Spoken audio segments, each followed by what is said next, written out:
খাওয়ার জন্য সব পেরেশান আছে না।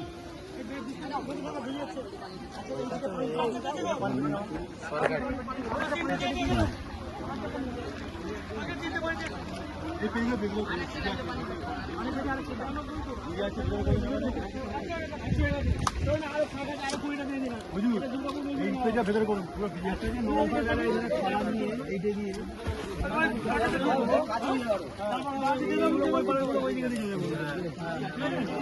ইনি আমাদের হাওড়া জেলার সাধারণ সম্পাদক জনাব হজরত মৌলানা মুফতি ওয়াসিমুল বারী কাসিম সাহেব দামাত বরকাতুহুল আলিয়া। ওনারই মেহনতে পরিশ্রমে উদ্যোগে আমরা সকলেই উপস্থিত হয়েছি এই জায়গায়। আর আপনাদের কাছে আবেদন জানাচ্ছি, আপনারা সকলেই সহযোগিতা করবেন।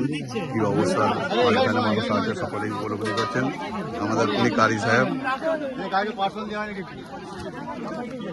আমাদের জামিয়া নাইমা তালিমুল কোরআনের ছাত্র, প্রথম ছাত্র মৌলানা ইমরান, শেখ ইমরান নাইমি উপস্থিত হয়েছে। ওইখানে মারামারি লেগে গেছে, ঝড় লেগে গেছে। চলো চলো পানিতে